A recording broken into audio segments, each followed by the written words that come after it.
Hey guys, welcome to another Magic video. This is Moxborn again. This is going to be a different series than you're used to. We're going to kind of jump into the spoilers for the upcoming Magic the Gathering set, Amonkhet. And what I'd like to do is every day as they release cards, make a real quick short video going over each of the cards individually.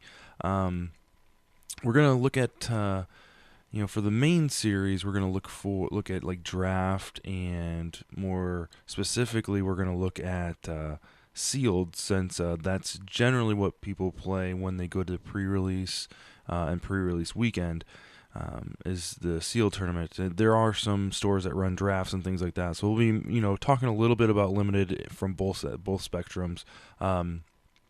But kind of jumping in a little bit, we'll probably mention a little bit about some standard stuff as well as some modern, as those are the two formats that I generally play. But for the casual player who's going to Friday Night Magic, that content will come later on after the set's been released. But for the casual player that's going out to your midnight release and your pre-release, this is going to be content for you. And like I said, we'll go over each day individually. And bring out the cards and go from there.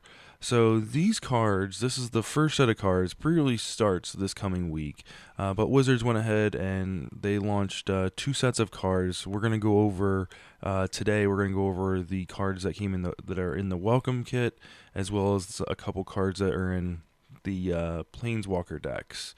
And then tomorrow we'll go over the masterpieces, as you will. So let's dive right in and start with black here.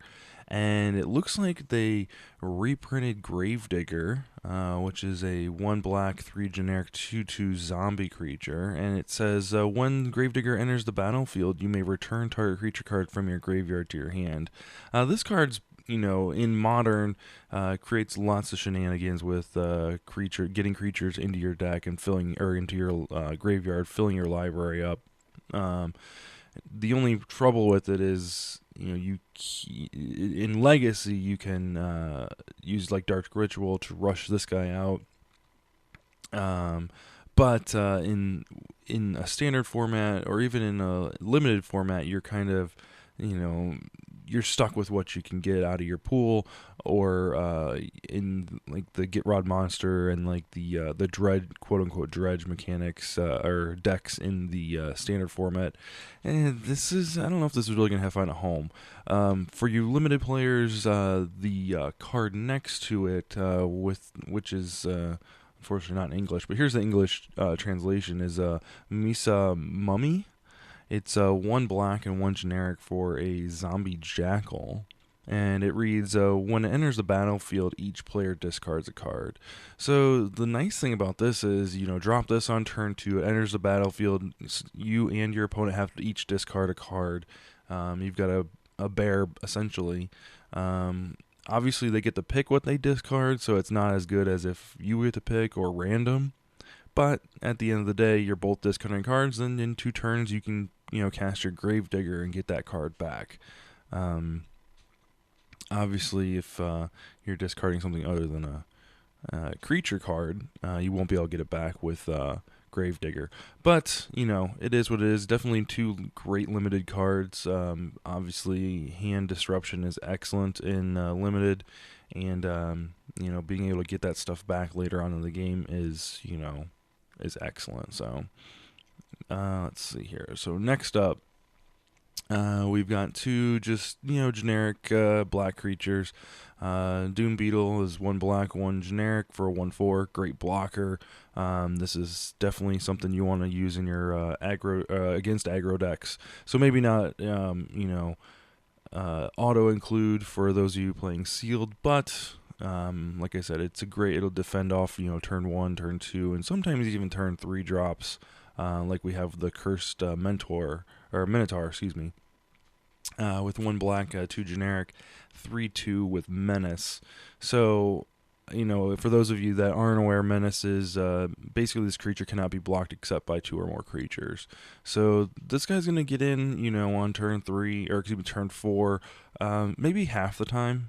depending on what you do. Most likely, if you pair this up with blue to bounce a creature, effectively stopping them from blocking with just one creature. Um, or if you're in red, you can burn. Most likely burn a creature. Black's kill spells usually don't start. I mean, you'll be at 4 mana, so you might be able to get out some black hate there. So um, it just all depends. But yeah, the two colors that you're probably going to pair this with that will make this creature a little more viable on turn 4 when he's able to attack is either red for burn or blue for bounce. Moving on here, Ancient Crab, 3-drop, 2 blue, 1 generic for a 1/5. Again, just like the last creature, the beetle. Just a great blocker. This one comes down a turn later, but has 1 extra toughness. Angular Drake is next with 2 blue and 4 generic, flying for 4. When it enters the battlefield, you may return target creature to its owner's hand. So this is a great way to kind of get rid of one of their big fatties, or just something that's causing you pain, or pain, just one of their biggest things at the time. So bounce is always a good thing in limited, so this is definitely one of those top end. I wouldn't say finisher. I mean, 4/4 flying. Flying is always a good thing to have in limited, especially sealed. It's very rarely played, and it's a very underappreciated ability. So you tack a bounce spell on it, and you've got yourself a win. So next up is has got to be the most creative card so far released, and that is Prowling. And I'm gonna butcher this. Sepoward, like serpent leopard. Yes, that's right. Serpent leopard they have crossed species. Definitely the ugliest card out there. But anyway, 2 green, 1 generic. Cat snake creature. It's a 4/3 and it cannot be countered, and creature spells you control cannot be countered. So definitely an excellent card. It gives you a form of evasion against against blue mages. Counter spells really haven't been a big thing since. I mean, blue control hasn't really been a big thing since Return to Ravnica. So, I mean, you've got a little bit of blue-black Delirium still moseying about in Standard, but, in Sealed, this is probably going to be more of a sideboard card. Limited, it's not too bad. I mean, 4/3, 4/3 is a good body for 3, but there's better things you could be doing for 3 mana, so we'll see. Next up, Spidery Grasp, 1 green, 2 generic, instant.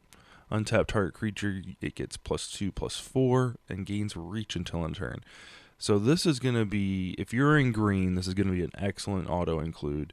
It's a great combat trick, especially if you're against against flyers. I mean, you could, even if you play this on a 1/1, if there is in fact a 1/1 in green, making it a 3/5, you can definitely take down some pretty big creatures. So I mean, if you look at the snake cat right next to it, I mean, you're making a 6/7 with reach. That's not too shabby at instant speed.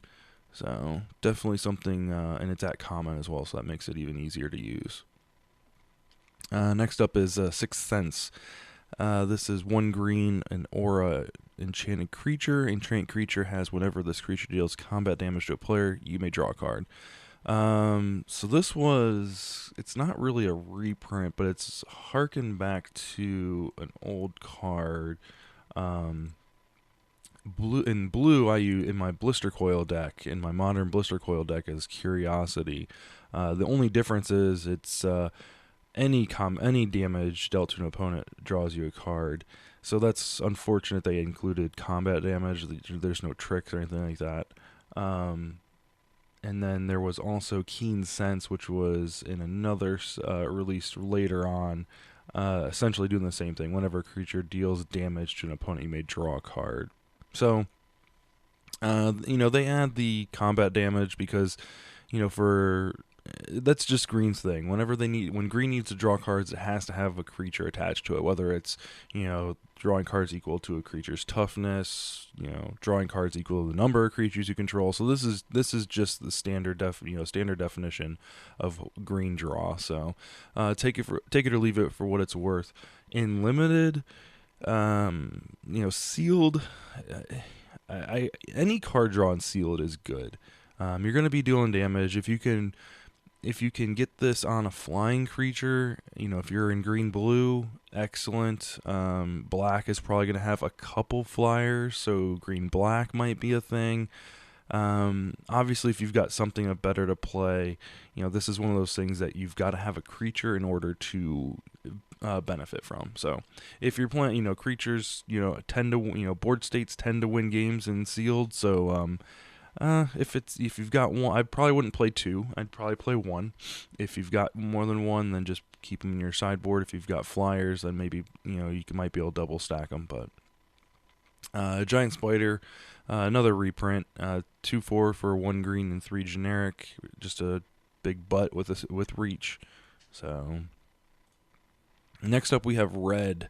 We have our first promo card, Glorybringer.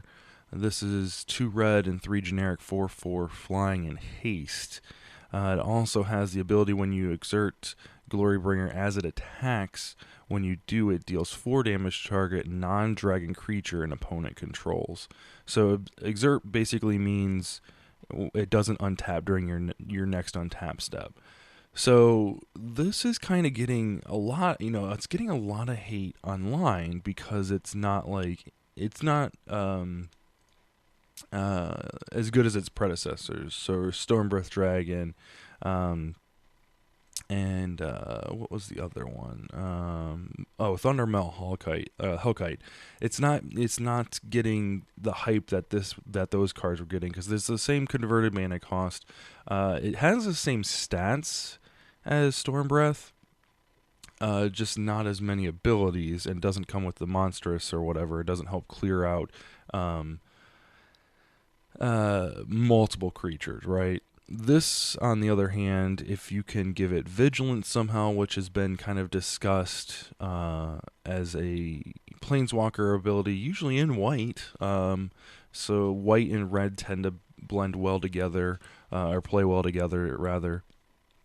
So if you can give this thing vigilance, when he attacks, Exurp still goes off. So you can still, attack and deal 4 damage. The other big, I guess, knock against this card is the fact that it does not do well against the Heart of Kiran. Your 5 mana creature going against their 2 mana creatures, trading off. Obviously, they crew it after Exert goes off, so you're not going to be able to hit their Heart of Kiran with this. So that's unfortunate. So you can definitely clear out a couple other things that they're going to be, that they could use to crew Heart of Kiran with if you can control the board. This might be a good way to do it. And then we have Fling, which is a reprint. This is 1 red and 1 generic instant. As an additional cost to cast Fling, sacrifice a creature. So you have to sack the creature at the same time that you are paying the mana cost. So if, let's say, Fling gets countered, you're still losing that creature, which has always been the downfall with Fling. But the actual ability, or what the spell does, is it deals damage equal to the sacrifice creature's power to target creature or player. So if you fling your Glorybringer, you're going to deal something 4 damage if it resolves. So always a good finisher. You're gonna want to use it in limited, maybe 1 or 2 copies. If you've got a copy or 2 in sealed, it's a great way to catch your opponent off guard. Especially when they tap out. if you've got a creature that, in sealed, there's a lot of times when your creatures aren't doing any, the early creatures aren't doing anything because they're 1/1s, 2/2s, and you get to turn 5 or 6 and you've got a Glorybringer out. Well, you can no longer attack with your 1/1 that's on the ground, right? So he's doing nothing. Obviously, sacrificing it and paying 2 for fling isn't the best case scenario, but there's a couple things you could do if you could buff him up a little bit, or maybe just if you get your opponent down to 3 or 4, you can fling something at them when they're tapped out. So not too shabby of a card. The last card we've got is Hyena Pack for 4 mana, red, 2 generic, 3/4 hyenas. Awesome art. I really like this art. That's about all. For 4 mana, you can be doing much more in red. So yeah, if you need a body, it's got a decent sized butt. But for 4 mana, you've got creatures coming down that's got it's 4 toughness, so it'll trade, but that's not really what you want to. Or 4 power, so it'll trade with those. But it's it's not what you want to be doing at 4 mana on red. Next up, we have white. This is a really cool card. I'm enjoying this creature. Even Mind Sensor. I don't think. I'm almost positive this is not a reprint. But Even Mind Sensor is a bird wizard 2/1 with flash, meaning you can play it at any time. You could play an instant, and it's got flying. And if an opponent would search a library, that player searches the top 4 cards instead. So this is it's an interesting card because in limited it's terrible. Very rarely do unless there is a it is a reprint. Whew. All right, I like it. Wow, from Future Sight. Okay, so it's a very, very old reprint. So anyway, in sealed, it's not going to be that good, and the only target you're going to have is Evolving Wilds, and that's about it. I mean, there's really not much more tutoring going on. So now in modern, this gets played a lot. This is a great it's a great casual card as well, because of the fetch lands and how important it is for your opponent, how important it is for players to get their lands out on time. So this is, to say the least, it's a popular modern card. So, take it for what it's worth. The next card, True Heart Duelist. This is a game day promo. It's a human warrior for 1 white and 1 generic, 2/2. It can block an additional creature each combat. So it can block 2 1/1s. It can block 2 4/4s, basically sacrificing itself. Now it also has an ability. This is a new ability called Embalm, and that's 1 generic, or excuse me, 1 white and 2 generic. And basically the way Embalm reads is, while the creature's in your graveyard, you can exile it and put a copy of that creature into play. And it gains zombie in addition to its types. Now, the way that I understand it is, this is not casting, and I'm thinking you can do it at any time. Let's see here. You're not casting, and so counter spells won't work against the Embalm ability. Creature spells cannot be countered. It's simply pay the Embalm cost, exile a card, and if you do, you can do it anytime you could cast a sorcery. Okay, so you have to do it during your main phase. So that's the catch-22.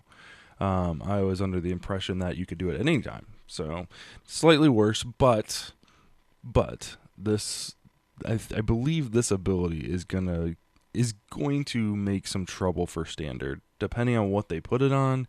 Obviously, True Heart Duelist is kind of like the safe card, but you start putting Embalm on, enter the battlefield effects. You put it on flash creatures. If you put Embalm and flash together, that's pretty good. I don't think there's any way to give it flash while it's in your graveyard. Um, Obviously, well, that wouldn't make you flash wouldn't work because flash only affects when you can cast the creature spell. So embalm is the ability. So scratch that. So yeah, it looks like embalm is going to be on only during sorcery at sorcery speed. So you don't really have to worry too much about that. But then again, True Heart Duelist, excellent limited card. If you need a body, she's great. Bear. Um, and then she has recursion, so that's always a good thing.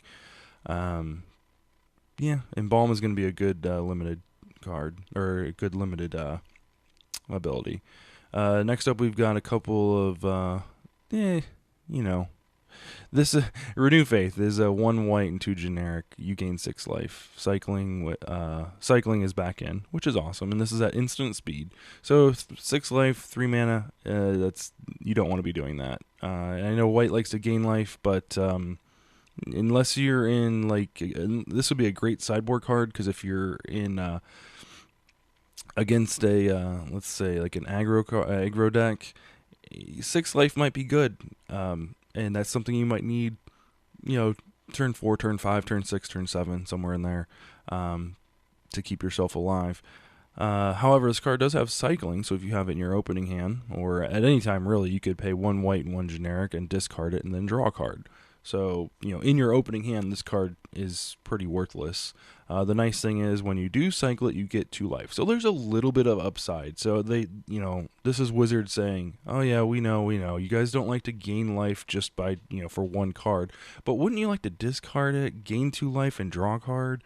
That's not too bad. So we'll see. Next up, we've got Unwavering Intent. This is a human warrior, 2 generic and 1 white, 3/2 with vigilance, and then he's got Embalm for 5. Whew, that's a little expensive. See, I think if this is the route they go with Embalm, we're in trouble. Because this is just not what you want to be doing. Paying 5 for a 3/2 with vigilance. It's just not. I really don't think that's. It's not a good card. So pick something else. Last up for white, we've got a couple instant spells, couple tricks. Both are 2 mana. 1 white and 1 generic. They're both instants. We've got Mighty Leap, which target creature gets +2/+2 and gains flying until end of turn. So it's a great trick, especially if you're trying to get through a couple extra points of damage. So if you can't block flyers, if you're heavy white and heavy red, you're not going to get a lot of the flyers until you get to your 5 drops with the dragons and such. This is a great way to kind of, catch them off guard.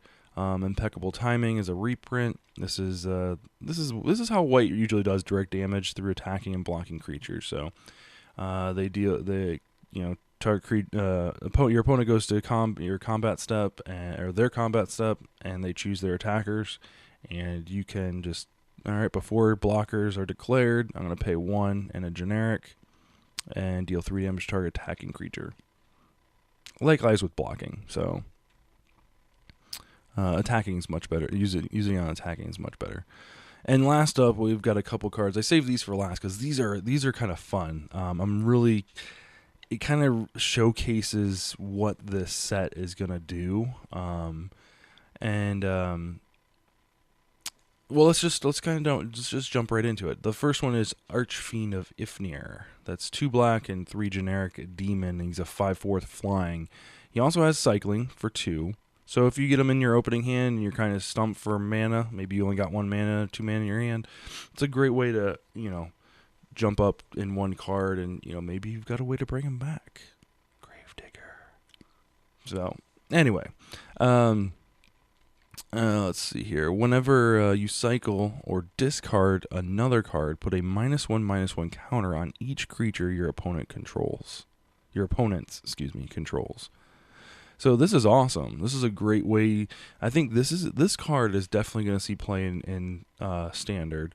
It's a great limited bomb. 5/4 flying with upside. Obviously, black is good about discarding cards. It's got cycling on top of it, so if you get mana screwed or mana flooded, obviously if you're mana flooded, this isn't probably the right card to discard away. Kind of play it out, but you never know. So it's going to be a lot of fun to play with this one. So it's a buy a box promo, so it's going to be nice and shiny. Oracle's Vault's the next one. The reason why I put this one on the same slide with the Archfiend is this is kind of like a build around me card. It has the Johnny side of my brain just really going. It's a 4 mana artifact. You pay 2 and tap it, and you exile the top card of your library. Until the end of your turn, you may play that card, and then you put you put a brick counter on Oracle's Vault. You don't have to play the card to actually put the brick counter on. You automatically tap it, you get the brick counter. So that's one part of it. Notice it's play. So if you exile the top card as a land, you haven't played a land this turn, by all means go ahead and play it. If you've already played your land for the turn, you can't do that. So be cautious. Let's see here. The second ability is you can tap it, exile the top card of your library. Until end of your turn, you may play that card without paying its mana cost. Activate this ability only if there are 3 or more brick counters on Oracle's Vault. So, the interesting thing about this is these brick counters. And while the card is kind of lackluster, it's not the best card ever, and it's not going to be the greatest card. It's going to, in Commander where you can multiply counters and things like that. If you've got, I'm trying to think, in Standard, if you've got the Constrictor where you can add card, does Constrictor, oh no, I don't even know if Constrictor does anything for it, because if, let's see here, because Constrictor is more of, is it counter cards? Maybe it is +1/+1 card.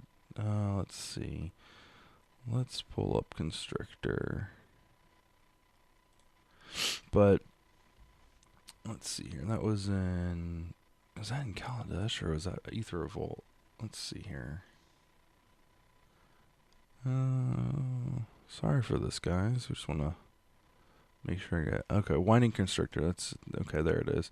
If one or more counters will be placed on an artifact or a creature you control. There it goes. So, if you're in black and green, and you've got the Winding Constrictor in your deck, so, you'll be able to... It's still not going to activate any earlier, because turn one, first turn down, it'll get 2 counters. Second turn, it'll have... Okay, so it'll be 1 turn ahead. You'll get 1 turn ahead. But the reason why I pulled this card, or that I'm excited about this card, not necessarily pulled this card, is because there's a punch card that you're gonna get in packs. I think it's gonna be in packs.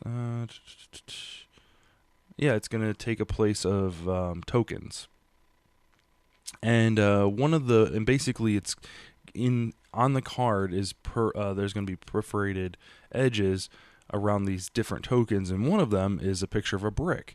So that leads me to think that there's going to be other cards that are in the set that use brick tokens. Okay, so I'm hoping that there's some build around me here. I hope this isn't the only card. I doubt it would be the only card that uses these little cutout pieces, just because they have Embalm, Exert, and -1/-1 counters on this punch card, all on one card. So leads me to think that there might be more to these brick counters. So we'll see. So I just think it's really neat. Obviously, paying 4 mana to do nothing, and then next turn paying 2 mana and having at minimum 2 mana to cast that spell isn't the best thing to do on turn 5.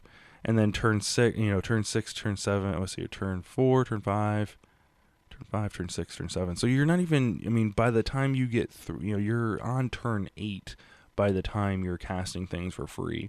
So, with the Constrictor, you can get it on turn 7. If you're in green, you might be able to get Oracle's Vault before turn 4.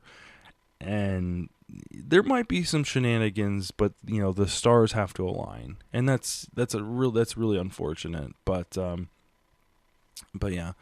So so yeah, that's the preview cards for this first set before, I guess, the preview season, because that starts on Monday. So we'll be back tomorrow. We'll go over the masterpiece cycle. I'm really excited about these, even though they look god awful. I'm still excited about them. I mean, when you crack open one of those masterpieces, it just kind of turns your whole, you know, just turns everything around. You're like, yes, I'm so glad I came out to this event. I'm so glad I registered for this event. Blase, blase, blase, blase. Um, Ironically, though, it's super awesome when your 6-year-old opens his first masterpiece at his first event. That's a lot of fun too to be a part of. So we'll talk about those tomorrow. Thanks for watching, guys, and we will see you later.